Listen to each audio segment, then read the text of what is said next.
Hello and welcome to What's On at Cineworld Cinemas. I am Luco and I'm joined by Laurie Blake, and here's what's coming up on today's show. We'll get ready for Carnage with a new trailer for the Venom sequel. We'll go through this week's big releases, including The Last Letter from Your Lover and the Matt Damon film Stillwater. And we'll be previewing all of the films that you can pre-book your tickets for. But before we get into this week's big releases, let's look at a movie that's coming out later on this year. It's the brand new trailer for Venom, Let There Be Carnage. The first trailer that we got for this was kind of taking I'd say, a bit of a more of a comedic route, because it was about Venom making breakfast and sort of like singing a little jaunty song and be like, oh, look at the wacky partnership of Venom and Eddie Brock. It's a bit like, oh, by the way, there's also this new Carnage lad that's here. This trailer was all about Carnage. This was kind of giving you, here is what the origin story of this version of Carnage is. This is how Carnage escapes. This is what Carnage means for the thing. And also this is a bit more about Eddie and Venom. So as a fan of Carnage, both the very much the character I'm talking about, not sort of the concept of Carnage. I'm very much a calm person. Spades though. Yeah, as a fan of the character from the comic books Carnage, this was very cool for me, because it was seeing like one of my all-time favorite comic book characters brought to life exactly how I'd imagine it would have been. Yeah, I think Carnage is a really interesting, but like as a 90s kid, Carnage was always one of my favorites. You learn about Venom, I find first, and you're always like, oh, Venom's really cool, isn't he? Venom's wicked. And then you hear about Carnage, you're like, whoa, this guy, zero remorse version of Venom. He's brilliant. But yeah, this trailer does a really good job of kind of setting up that whole like Cletus Cassidy thing and really giving you this kind of insight into the relationship between Venom and Carnage. And it really is like, it is almost like he says in the trailer, there's a moment where he goes like, you feel like home to me, you feel like family. And they are a lineage of characters that, Carnage comes from Venom. There are other symbiotes that later come from Venom as well, like when they make like all these other ones later in the comic books. But like Carnage is really the son or progeny of the Venom character. But without someone like Eddie steering, you don't get that level of like the learning and the remorse that symbiote begins to have in the comic books, and that kind of character art. When you're paired with a mass murderer, you're gonna go crazy. You just do really powered up murdering. Yeah. You do some big old murdering, and we see that in it because he says that line, and from what we can gather going this trailer, it's because he takes that bite out of Eddie when Eddie goes to interview him, and then because he's now got the blood surging through him, he takes in some of the symbiote as well, and that's what gives him Carnage. So he is like, we are family, we are like one and the same, we are essentially sharing the same blood currently. So it's a very cool and interesting like idea to take with the Carnage role. And I mean, I'm a big Woody Harrelson fan, so I think he's going to like really revel in play. It kind of reminds me a bit of Steve Buscemi in Con Air, where it's just like, oh, I am a serial killer, but I'm going to be this like one of those cool and collected serial killers that is like very measured in all of the things that they say. So I'm really excited for the sort of the showdown between those two. Particularly, there's a moment in the trailer that I really enjoyed, which is when it's Venom versus Carnage, and Venom goes back inside Eddie Brock, and he's like, "Where are you going?" And he just goes, "It's a red one." Like, no. Come out and fight. I need you right now. A red one. That's very similar to the Hulk doing that in Infinity War, where he's like, he refuses to come out. Do you know the vibes I got from earlier in the trailer? Like, I really got Silence of the Lambs vibes from Eddie going to interview this guy again and again. And you see multiple times throughout the trailer all these articles that he's written about Cletus and like kind of trying to get into the mind of the serial killer. But obviously at some point that turns into a reverse fascination. Eddie's initial kind of obsession with writing about this guy turns into Cletus being obsessed with Eddie, and something about Eddie, and it kind of the timing of it is kind of messed with in the trailer a little bit, but you get that feeling that maybe like Cletus took the bite because he knew that something was up with Eddie. He knew something was different about him, and that's why and then he was like, I've tasted blood before and that isn't blood. And there's just this little like wrinkle of like, when Hannibal Lecter suddenly turns and goes like, well, actually no, I'm obsessed with you now, never mind what you thought you were interested, you needed me, I need you.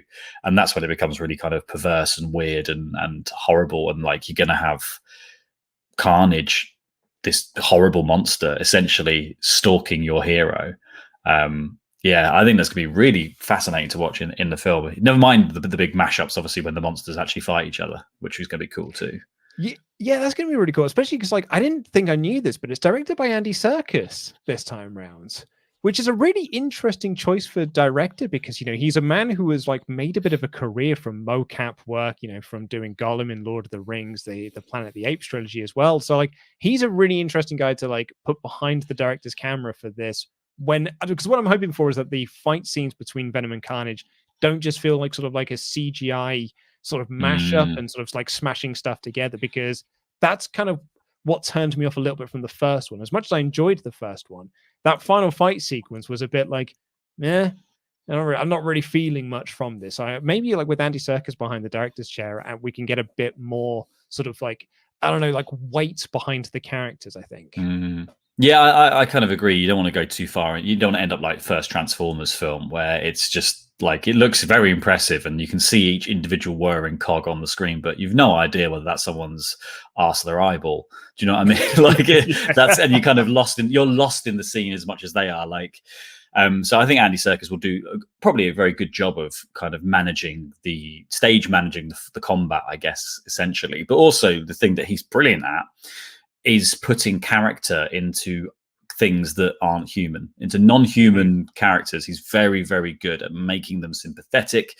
And I think that this film, like if you followed the Carnage story, like there is a little bit of redemption for that, not redemption for the character necessarily, but there is at least like a kernel of like emotional trauma that triggers this whole personality.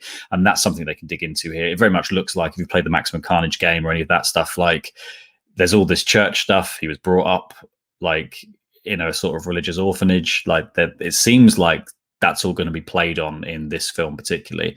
And yeah, like Venom also, as we all know from the Marvel comics, becomes a sympathetic character over the course of time, and more so than ever now. Like, Marvel's only 6 months ago finished a huge Venom run that had Venom save the whole world and like turn into Captain Universe or whatever it was for a very brief period of time. Like it's amazing. Like he really like fully flips that character and create the mythos of the symbiote. Sony must be rubbing their hands together, to be fair, that Marvel's like expanded that myth even more recently, because they're just like, well, we were looking for a non-Spider-Man universe or a sort of villains universe, and Venom's just walked in and handed it to us because they've just gone, yeah, symbiotes have their own planet. They've got a god, they've got this thing and that thing and all this other stuff going on. Like, yeah.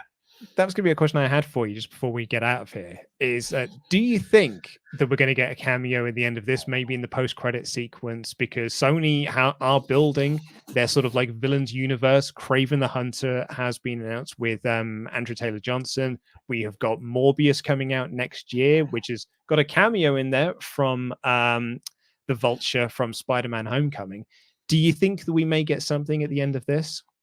So one thing I've been watching, I was watching some bits about like the trailer and kind of breaking it down. Interestingly, the Daily Bugle strapline of the Daily Bugle is the same one used in the Tom Holland Spider-Man universe.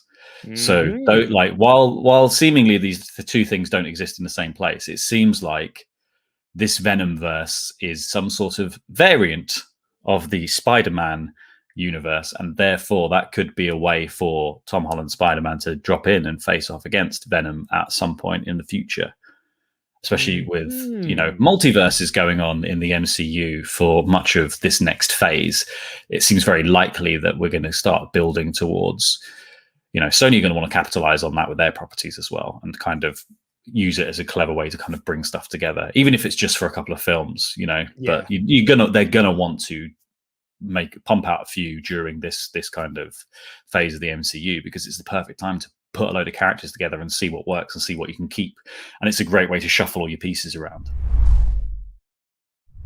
It's summer holiday time. And here are some films that you can't take your kids to see. The first up being The Last Letter from Your Lover. So we'll do the kids' films in a little bit when we get to those. But yeah, we've got Last Letter from Your Lover as one of our big releases this week. We talked about this film a little bit. We actually shared an exclusive clip from this movie on Cineworld's YouTube channel. So please go and check that out once you've watched this, or maybe click the card that's just come above our heads here. This could be a little nice number. I didn't actually get a chance to go and see this at the unlimited screening in the end, but I think this is going to be a pretty lovely little time. Oh, it really looks like it's just got this very heartfelt vein running directly through the middle. And there's something nice about those films where you discover somebody's life through the things that they have left behind, and you kind of piece it together through their documentation. And that seems to be what this film is mostly about. So yeah, I think reading along and discovering that, I think everyone kind of wants to do that with someone from their past. Like, it would always be, I feel like you're always like, it would be lovely to find something from your great grandfather and read those letters and kind of get to know the person as they were.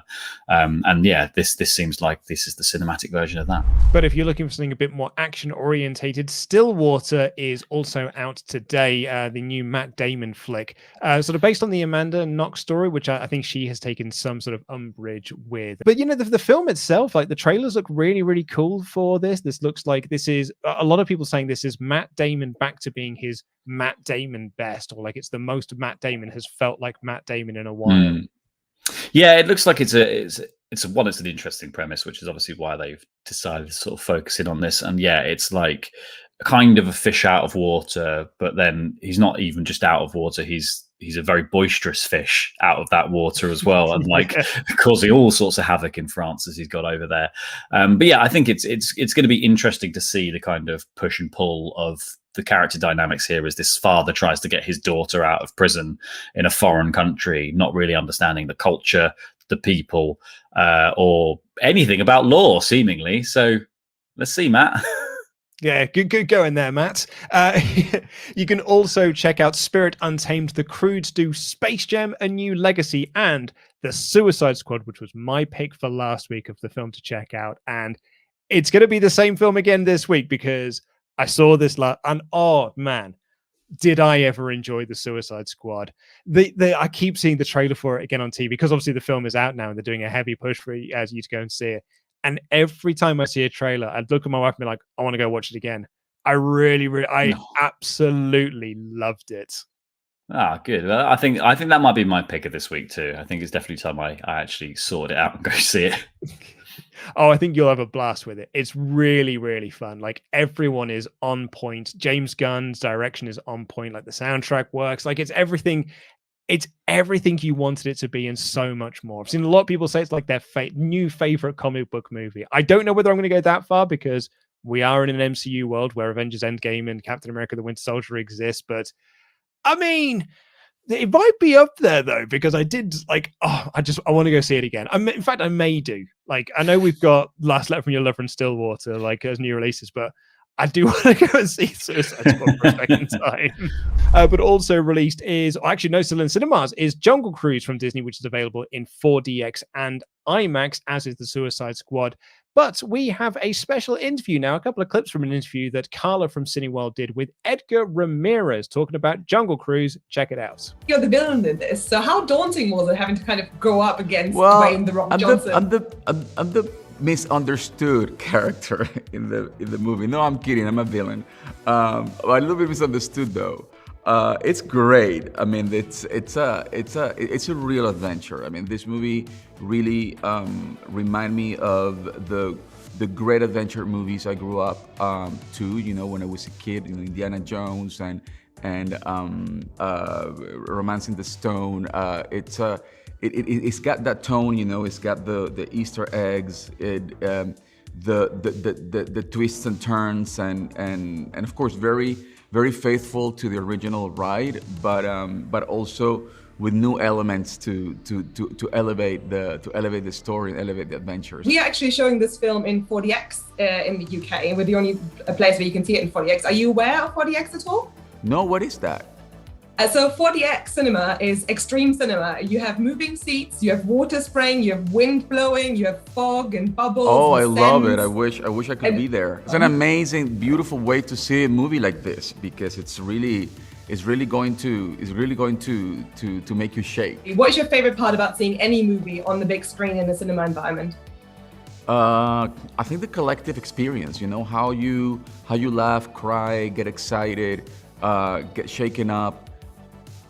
accompanied by people you don't know. I mean, it's incredible how intimate the experience can be.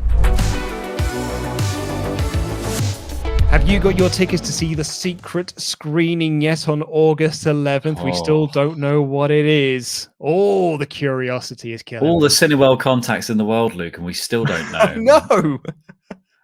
They won't tell me anything. And you'd think that of all people, they tell us, they still won't. Yeah, no, it's because we give it away immediately. Exactly. You'd wear a relevant T-shirt. That's the problem. You'd wear.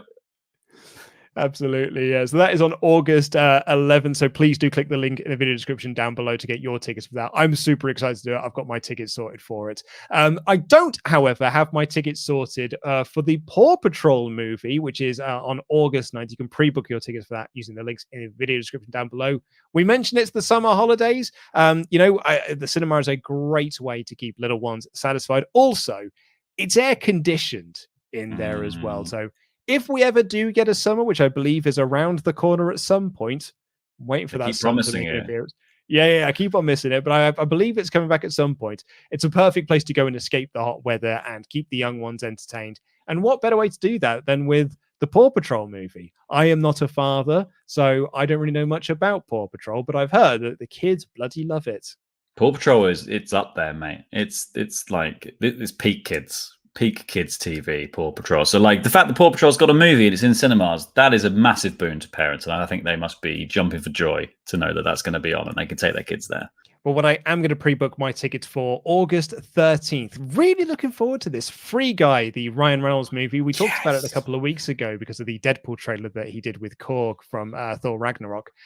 But they're starting to play a lot of trailers for this now on TV. And I love the premise of it. I'm really, really stoked to see this film. Yeah, it sort of reminds, like it's a sort of. I recently watched Guns Akimbo, and it kind of that very much leans into kind of the video gamey vibe of the whole show, but it's more sort of Mad Max framed in the real world, whereas this very much leans into the kind of cartoon, like it's like GTA, but if it was Fortnite, you know what I mean? Like that's kind of how I view the aesthetic of this film. We've all seen Ready Player One and like just kind of enjoyed that love letter to video games on the big screen, and this looks like it's going to have even more fun with that as it goes through. Yeah, it looks so much fun. And a friend of mine, Scott Davis, actually former Cinemania champion Scott Davis, went to go and see this the other week, and he loved it. He texted me when we got out, and he was like, "I loved it. I absolutely loved it." He said it's one of his favorite films of the year, and so that is a sign of confidence. And Scott's a man whose opinion I appreciate very much. So I am super, super looking forward to that. It's also just Ryan Reynolds in his little tucked-in shirt for a whole film. Exactly, yeah. Looking all cute. Lots of love. And the last thing for us to quickly talk about before we get out of here are your unlimited screenings coming up soon on August 10th. As we next week, The Nest is available for unlimited screen. And on the 14th of August, Snake Eyes G.I. Joe Origins, which is a movie I'm really, really excited about because I'm an 80s kid and I really like the G.I. Joe franchise. So yeah, so really cool unlimited screenings. I've said before, but Snake Eyes is my pick of the two. See, I think The Nest looks really interesting. It looks just like it's Jude Law, and it just looks kind of this really creepy interpersonal drama of two people who are sort of living kind of beyond their means now. Like, yeah, it's really fascinating. It looks like it's going to be like one of those ones that's kind of got Succession vibes almost, of like, here's a sort of dark glimpse into the world of how the other half live. But that's all we've got time for on this week's edition of What's On at Cineworld Cinemas. Please do click the links in the video description down below to book tickets for any of the films that we've talked about, including all those ones for pre-order and the unlimited screenings. We really look forward to seeing you there, and we'll see you again next week. I've been Luke Owen, that's been Laurie Blake, and that has been What's On.